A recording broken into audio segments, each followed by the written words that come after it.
Assalamualaikum warahmatullahi wabarakatuh. Waalaikumsalam. Guys, balik lagi ngobrol bareng Mbak Zi. Kali ini saya kedatangan tamu istimewa dong. Siapa lagi kalau bukan Dokter Gigi Devi. Hai. Siapakah beliau? Ini orang spesial banget dalam hidup saya. Beliau adalah kakak ipar saya. Iya guys, my sister-in-law ya. Satu-satunya kakak ipar. Yang lain adik ipar, hanya beliaulah kakak ipar saya. Tidak tergantikan deh pokoknya. Jadi suami beliau adalah abang suami saya. Oke, tentang periparan nih. Banyak banget nih yang cerita bahwa mereka tuh bermasalah sama iparnya. Entah kenapa nggak bisa klop, nggak bisa akur gitu ya. Udah berusaha gitu ya. Tapi entah kenapa vibes-nya tuh nggak pernah sefrekuensi gitu. Kalau menurut kakak, kenapa sih orang bisa bermasalah sama iparnya? Kayaknya pertama ya itu karena paradigma lama deh. Jadi sebelum kita nikah itu kan kita biasanya sudah dapet cerita-cerita ya dari mana-mana gitu. Nanti biasanya tuh ya kalau sama ipar tuh nanti kamu bakal begini ya, atau sama mertua juga kamu bakal begini. Nah tapi sebenarnya kan saat kita menjalaninya harusnya tuh kayak kertas putih nih. Ya semuanya dihapus dulu tuh yang paradigma yang lama-lama itu gitu. Jadi kita berbaik sangka dulu bahwa ipar kita itu akan seperti kakak kita atau adik kita. Jadi sebenarnya sih kalau menurut Kak Devi itu karena paradigma lama dan ketakutan-ketakutan yang didapat dari obrolan-obrolan sebelum menikah. Gitu. Atau kebanyakan nonton sinetron kali ya. Nah, film India. Kalau film Korea gitu juga Mungkin ada. Ya. Mungkin ada juga ya. Mungkin. Makanya jangan gampang terpengaruh sama tontonan ya guys. Ya. Berarti kita harus husnuzon gitu ya. Husnuzon, baik sangka dulu, ya kan? Kira-kira faktor lain apa lagi Kak? Mungkin juga soal agama ya. Beripar itu sebenarnya sama dengan hubungan kita dengan saudara kandung kita sebenarnya tuh. Sama kakak kita, sama adik kita. Kenapa dimasukkan ke agama gitu? Maksudnya ke agama itu semakin kita belajar tentang agama, semakin kita menyadari bahwa sebenarnya memperlakukan orang lain ya, apakah itu kakak kita, adik kita atau ipar kita ya sebenarnya kan sama aja ya. Kita berbuat baik itu ya akan kembali kepada kita sebenarnya gitu. Berbuat jahat pun akan kembali kepada kita gitu. Jadi semakin kita banyak belajar, semakin kita belajar agama tuh harus semakin membuat kita tuh pengen menjadi orang yang baik dan memperlakukan orang itu juga dengan baik. Jadi perlu tuh maksudnya selama kita menikah akhirnya sudah punya ipar, sudah punya kakak ipar maupun adik ipar tuh kita harus selalu belajar. Dan belajar itu ya sepanjang hidup ya, sepanjang usia pernikahan sampai kita sampai mati juga kan. Gitu. Kita tuh selalu butuh ilmu gitu. Karena nggak bisa kita pakai cara lama untuk menanggapi situasi yang baru. Apalagi ipar ini kan orang baru dalam hidup kita ya. Jadi seharusnya daripada kita ngejudge, ngecap, justru seharusnya kita punya rasa ingin tahu, pengen kenal lebih dekat, apa kesukaan dia, hobi dia gitu ya. Berteman ya. Iya, Berteman jangan dulu. salah ya, bisa jadi ipar tuh bakal jadi bestie kita loh. Kalau kita lagi kumpul keluarga, ya kan kayak bisa curhat ya.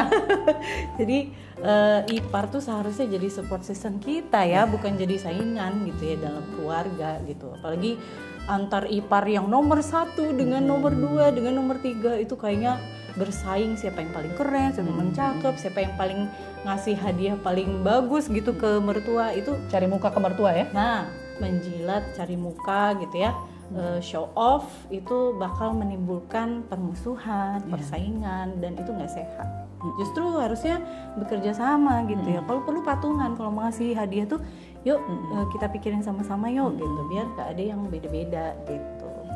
Tapi ya dilandasi dengan husnuzon tentunya ya. Jadi kalau misalnya ada sesuatu hal yang nggak sesuai ekspektasi kita atau ada sesuatu yang mengecewakan dari perilaku atau perkataan ipar kita, nggak langsung kita masukin ke hati karena kita tahu orang ini nggak akan bermaksud jahat. Dan omongin aja. Nah, sama aja kan kayak kita ke abang kita, kakak kita, adik kita. Kalau keluarga yang udah istilahnya akrab itu kan sebenarnya nggak ada batasan untuk ngomong ya. Jadi kita ngomong aja seperti halnya kita ngomong ke abang kita, adik kita, kakak kita gitu. Sebenarnya sama sih. Ya, kalau kita betul-betul sayang, maka kita akan menasehati, memberitahu. Pun kalau kita ngerasa disayang, ketika dikritik juga kita nggak akan langsung jangan baper ya. Justru menganggapnya oh ini adalah bentuk kasih sayang dan perhatian. Gitu. Ya guys ya. Tipsnya gimana sih Kak supaya kita itu bisa akrab sama ipar atau kita minim konflik lah gitu? Pertamanya itu tentu saja tadi tuh, pertama husnuzon dulu ya. Husnuzon, baik sangka dulu. Terus yang kedua, ya kita harus sering ketemu ya. Sering ketemu itu maksudnya sering silaturahim gitu. Dan silaturahim itu ya berusaha untuk kenal, berusaha untuk kenal gitu. Mungkin kayak kita dulu kan contohnya kalau dulu Zizi kan di Malaysia kita kan nggak bisa langsung kenal ya, nggak bisa langsung. Nah tapi kan ketika Zizi udah balik ke sini kan kita sering bareng gitu, sering jalan bareng. Pernah loh kita tuh jalan tanpa suami-suami kita gitu kan. Jadi kita juga ya kayak harus bikin agenda yang asik buat sama ipar gitu loh, sama dengan kita bikin agenda dengan abang atau kakak kita gitu. Sebenarnya kalau kita mau effortnya lebih, pasti hasilnya bagus deh. Harus adalah usaha untuk mau mencoba mengerti, mencoba mengikuti gitu ya. Jangan selalunya kita yang pengennya dipahamin, dimengerti gitu. Tapi kita nggak ada usaha sama sekali untuk mendekat atau berusaha untuk sefrekuensi. Harus ada effort gitu ya teman-teman. Dan ya itu tadi, kita jangan langsung membuat tembok dengan merasa bahwa oh ini orang beda sama aku, background kita beda. Sebenarnya beda gitu. Memang ya kan? Pastinya. Pasti beda dong. Pasti beda. For your information guys, kakakku ini adalah dokter gigi. Ya tentunya pendidikannya sangat berbeda sama kita orang psikologi dong. Gitu. Budaya suku kita juga berbeda ya. Kita sama-sama menantu yang bukan dari suku Minang gitu ya. Beliau dari Aceh, saya Jawa Betawi. Justru dengan banyaknya perbedaan itu kita malah jadi pengen belajar gitu tentang background suku masing-masing gitu. Jadi pertanyaan-pertanyaan seputar menu masakan, tentang kebiasaan dalam dunia rumah tangga maupun perkawinan gitu ya. Itu bakal jadi topik buat kita ngerumpi gitu. Bukannya gibahin mertua, bukan. Ada dikit kalau hilaf. Adalah dikit. Tentunya maksudnya adalah mencari solusi ya. Catat ya guys. Jadi ipar tuh jangan dipandang sebagai saingan, musuh gitu. Justru ipar tuh bakal jadi bestie kita. Dan tolong catat ya, kalau kita punya hubungan yang solid sama ipar, nanti kalau suami kita itu macem-macem, mereka inilah yang bakal belain kita. Percaya deh. Ya kan Kak? Banyak keuntungannya ya. Jadi kalau misalnya kita punya bestie nih gitu dalam keluarga suami kita, insya Allah kita jadi ngerasa nggak sendirian gitu ya. Tadi mau itu tuh yang Zizi bilang soal perbedaan budaya ya. Perbedaan budaya. Sebenarnya pun dalam misalnya kayak Kak Devi sama suami, walaupun kami sama-sama orang Sumatera gitu ya, tapi sebenarnya tetap ada perbedaan kan, gitu, karena tergantung pola asuh juga gitu. Nah, apalagi ini beda sama Zizi yang orang Betawi gitu kan. Nah, jadi justru harusnya curious ya, pengen tahu aja gitu. Maksudnya kalau misalnya, oh ternyata di budaya Betawi itu begini loh, kalau menghadapi adat yang seperti ini gitu ya. Kita kan suka misalnya kayak adat kalau di Minang tuh apa tuh jampu ya. Jampu itu laki-lakinya tuh dipinang guys. Ya, sedangkan jadi, kita enggak. Sedangkan kita kan dalam Islam kan perempuan yang dipinang ya. Nah tapi ada tuh kompromi ya di keluarga kita gitu, bahwa ya namanya adat kadang kita memang mau nggak mau diikutin walaupun mungkin nggak bisa 100% gitu loh. Nah jadi buat kita tuh justru excited tuh gitu waktu tahu Zizi dari Betawi, oh ternyata begini ya pernikahan Betawi gitu loh. Acara-acara Betawi itu baru tahu. Pakai ada palang pintu guys, yang orang-orang bersilat tuh sebelum datang nikahan gitu. Kayak petasan. Kayak petasan gitu ya, kayak orang mau perang. Jadi apa keren. Ya itulah indahnya keberagaman Bhinneka Tunggal Ika guys. Jadinya kita pun dalam keluarga kita juga seru banget gitu tahu tentang beraneka ragam hal unik yang sebelumnya kita nggak tahu gitu. Jadi hapuskanlah pemahaman bahwa berbeda itu salah. Justru berbeda itu adalah warna dan jadi tambah asik hidup gitu kan ya, nggak monoton gitu. Ada tips lain supaya kita bisa akrab sama ipar kita? Nah, tadi pertama husnuzon, kedua effort ya, bikin acara yang bareng gitu ya. Mungkin kalaupun misalnya nggak bisa sering-sering ya usahakanlah ada gitu bareng tuh. Nah terus yang ketiga, kalau ada konflik nih kan ini tips biar akrab ya. Kalau ada konflik pun itu usahakan selesaikan segera. ngobrol aja deh gitu. Tapi mungkin itu tergantung, ini nggak tahu nih kalau psikologisnya gimana ya. Maksudnya orang itu kan beda-beda ya. Ada orang yang nggak suka kalau diajak ngomong langsung gitu. Ada orang yang sukanya tidak langsung misalnya gitu ya. Tapi ya itu tadi, kita harus kenal dulu nih ipar kita ini seperti apa orangnya.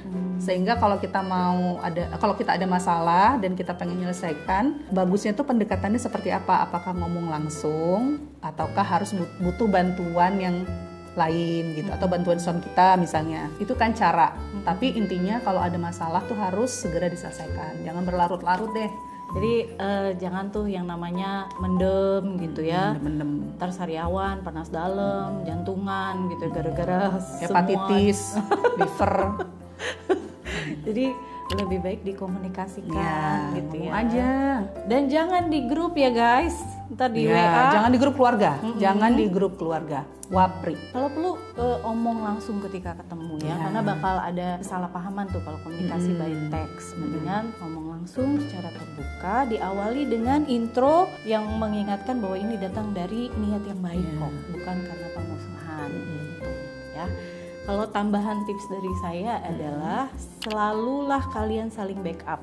Jadi kalau misalnya ada yang satu kesulitan, kita nggak usah nunggu untuk dimintain tolong, segeralah untuk memberikan pertolongan apapun itu gitu ya. Misalnya kita tahu kakak ipar kita, abang ipar kita itu lagi misalnya harus keluar kota, anak-anaknya itu bingung mau ditaruh mana, kita lah yang menawari, ayo nginep aja gitu. Ntar anak-anak kita bakal ajak jalan-jalan gitu. Dan ini juga tips buat teman-teman yang bingung cari momen untuk pacaran berdua dengan saya sudah terbantu, udah pernah.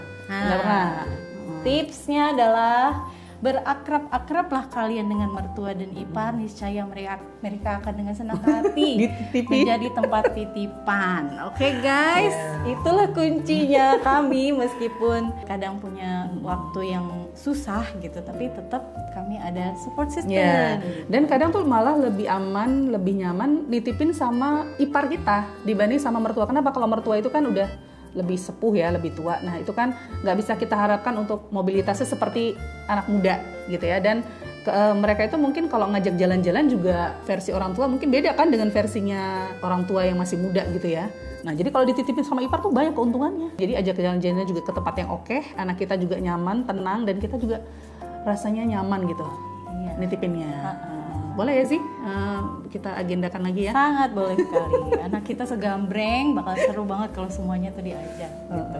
Bahkan yang paling kita senang adalah kalau kita lagi segambreng gitu bawa anak-anak tuh orang pada curiga ini bener anaknya semua gitu. Ditanya biasanya. Ada 7 orang ini bener anaknya semua, kita kayak bangga. Iya ini anak saya. Kayak prestasi gitu ya punya anak 7 gitu bererotan gitu belakang. Tapi ini nih hal yang kadang orang luput gitu ya, bahwasanya ngapain akrab sama ipar, ngapain anak-anak kita itu deket sama sepupunya, padahal ada momen-momen kita membutuhkan ipar dan keluarga kita untuk membackup kita gitu. Jadi nggak usah segan ya teman-teman, akrabkan anak kita dengan sepupu-sepupunya, karena mereka itu sebenarnya ibarat saudara mereka gitu ya. Saudara sepupu itu ya saudara gitu. Saudara dan pertemanan yang nggak akan lekang sama usia ya. Jadi sampai dia udah tua pun itu biasa kalau akrab banget dari kecil tuh beda sama sepupu ketemu gede gitu. Itu bakal beda tuh, vibes-nya beda ya.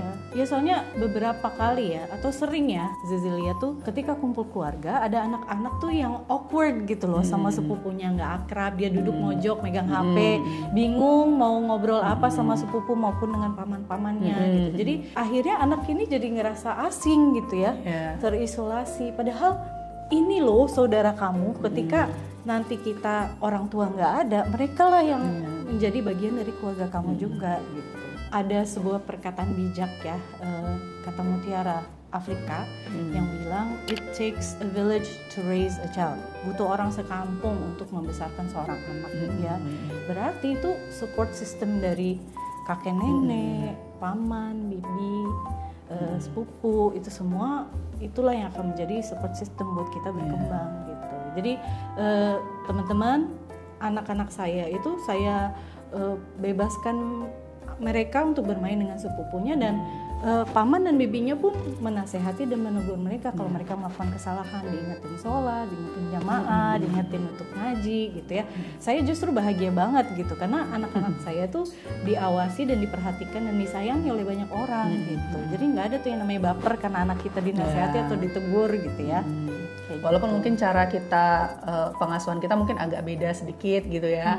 Maksudnya kalau Kak Devi kan cenderung tegas gitu ya. Tapi ketika Kak Devi berusaha tegas ke anak-anak Zizi pun Zizi ya legowo gitu. Tetap oh ini memang gayanya Kak Devi tuh begitu gitu. Nah sama tuh ketika anak-anak diomelin sama Zizi, bukan diomelin ya, Zizi mah nggak pernah ngomel gitu, justru terlalu lembut kalau menurut saya gitu. Aduh Zizi lembut banget gitu, lembek banget gitu kok sama anak-anak. Cuma saya yang ngerti gitu karena Zizi memang begitulah sifatnya dan mungkin pendekatannya ke anak-anak tuh bukan lewat ketegasan tapi lewat kasih sayang. Cah, udah kenyang diomelin sama kan. Jadi bagian yang galak-galak sebelah sini, bagian yang baik-baik sebelah sini. Tapi nggak ada yang antagonis maupun protagonis ya guys. Jadi anak-anak bisa membaca sendiri gitu bahwa ini hanya style parenting aja gitu. Nggak ada yang satu lebih jahat atau satu lebih favorit dari walaupun pernah Kak Devi juga gitu. Misalnya kalau anak-anak lagi bandel gitu ya, terus Kak Devi sedih dan akhirnya nih, kalian apa lebih senang sama Bunda Zizi aja? Mau Bunda Zizi jadi mamanya kalian aja? Kalau memang nggak suka lagi sama Umi nih, udah pergi aja ke Bunda Zizi. Gitu tuh pernah juga begitu gitu ya, karena saya saking kesel mungkin sama anak-anak gitu ya. Tapi saya tahu bahwa ada nih mereka kayaknya idola nih sama bundanya nih. Bunda Zizi tuh baik, lembut. Ya udah ambil aja Bunda Zizi, jadiin aja mama kamu gitu. Kalau nggak mau sama anak gitu tuh pernah juga sih guys. Jadi lucunya pernah juga bener kayak gitu. Pernah juga ya? Pernah juga? Anak-anak nggak mau nurut, udah ditegur, suruh bangun pagi itu susah banget. Terus aku ngeluarin jurus, kayaknya lebih baik kalian tuh tinggalnya sama Umi aja deh daripada sama Bunda. Karena kayaknya kalian udah nggak nganggep Bunda orang tua lagi deh. Buktinya gitu kalian ya? nggak mau dengerin. Berarti kita pernah mengalami momen-momen begitu ya? Iya guys. Nah, berarti itu karena kita saling mengenal ya? Iya, tapi disitulah serunya seninya. Jadi itulah teman-teman, kalau misalnya kita itu punya bestie ipar gitu, kita jadi entah kenapa saling support dari kejauhan meskipun kita nggak saling tahu gitu ya. Tapi momen-momen kumpul keluarga itu jadi sesuatu yang ngangenin gitu ya. Abis bubaran ketemu keluarga juga kita ngerasa recharge gitu guys gitu. Bayangin kalau kita musuhan sama ipar, kayak gimana tuh ya? Iya, sampai anak-anak tuh nunggu kapan sih ke rumah Bunda lagi gitu. Kapan sih kumpul-kumpul kita camping lagi bareng gitu. Terus ternyata anak-anak juga merasakan kenikmatan dan merasakan kangen gitu dengan suasana kumpul gitu. Itu loh. Ya, terutama anak-anak tuh kapan nih kita ketemu Bunda lagi gitu. Bunda mau ditanya gitu. Padahal tiap kali kita liburan tuh banyak banget dramanya ya sebenarnya. Iya, sebenarnya ada yang gagal lah, ada yang nggak sesuai ekspektasi lah, gitu ya. Tapi di situ selalu ngajarin anak-anak dimanapun berada itu dinikmatin aja, walaupun ada kegagalannya di situ ya. Iya, guys. Jadi kalau momen berkumpul keluarga, ada hal-hal yang nggak sesuai ekspektasi, itu justru seninya bakal jadi kenangan ya. Iya, untuk diketawain bareng-bareng lagi ya. Iya. Contohnya pas kita road trip balik kampung ke Padang gitu ya, 3 hari 3 malam gitu dengan begitu banyak masalahnya, itu justru jadi momen-momen yang selalu terkenang sampai sekarang gitu, dan anak-anak suka gitu. Padahal pengen ngulang lagi, jauh dari kata ideal dan nggak sabar untuk ngulang lagi. Gitu. Akhirnya memang udah diulang lagi ya. Iya, alhamdulillah. Jadi mungkin itu ya guys, semoga bermanfaat. Yang lagi nggak serak sama iparnya, utamakan tadi husnuzon, kedua effortnya diekstrain. Kalau nggak berhasil juga ya udahlah, mungkin memang kita nggak bisa. Jangan lupa didoakan. Itu dia, jangan lupa. Jadi nggak tahu ya, ini mungkin kebiasaan yang kita sebenarnya sudah tahu doa itu penting ya, tapi kan kita jarang ya ketika kita doakan itu disuruh membayangkan kan wajah-wajah yang kita akan doakan. Nah itu saya aja baru belakang-belakangan tuh mempraktekkan untuk mendoakan. Kita tuh sukanya justru doain orang yang jauh-jauh gitu, tapi jarang gitu doain. Mungkin kalau keluarga inti didoain ya, tapi jarang tuh doain adik ipar, kakak ipar, mertua. Nah itu tuh harus dibayangin mukanya gitu. Itu penting loh. Doa tuh sampai visualisasi. Iya, visualisasi. Jadi biar doanya Allah itu Maha tahu ya. Dan tapi kan kita perlu memvisualisasikan untuk buat kita itu rasa ketika berdoa itu rasanya kuat gitu, rasa doanya itu. Nyampe kok Nyampe. itu. Entah itu deg-degan, entah itu rasa kesepian. Walaupun ada masalah ya, lagi ada masalah, justru harus kencengin doanya tuh. Catatan terakhir, yang usianya lebih muda harus menghormati yang lebih tua. Jadi kayak misalnya saya, adik ipar ya tentunya harus respect gitu terhadap kakak ipar gitu ya. Ketika kakak ipar bicara ya jangan sampai saya menyela pembicaraan gitu ya. Jangan juga saya membantah gitu, ngerasa bahwa oh aku kan lebih tahu, aku orang psikologi, enggak gitu. Tetap kita respect gitu ya, karena ada keberkahan kok dalam menghormati dan menyayangi orang yang lebih tua. Jadi yang usianya lebih muda memang kita yang harus lebih merendahkan diri gitu ya, dan kita harus lebih banyak menampakkan bahwa kita ini orang yang menghormati yang lebih tua. Yang tua juga posisikan diri sebagai orang yang menyayangi yang muda ya.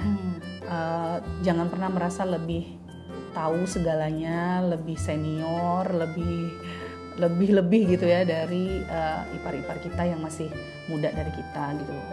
Karena itu rasa tinggi itu yang bikin kadang tuh jadi pembatas tadi tuh Zizi bilang gitu. Kan saya kakak gitu, kan saya posisinya lebih tinggi dari kamu gitu. Apalagi kalau punya titel ya. Ya. Titel kita tuh nggak berguna kalau di rumah. Terus terang aja deh. Titel itu cuma di tempat kerja. Kalau di rumah kita tuh sebenarnya jadi adik, kakak, jadi anak, ya nggak, jadi istri. Iya. Itu jadi nggak usah tinggi-tinggi gitu, nggak usah membawa-bawa titel kita ke rumah. Semoga ini semua bermanfaat. Amin. Dan bisa menambah semangat teman-teman yang saat ini mungkin lagi ada masalah dengan semangat ya guys. Jangan menyerah. Oke, makasih. Pamit dulu. Bye.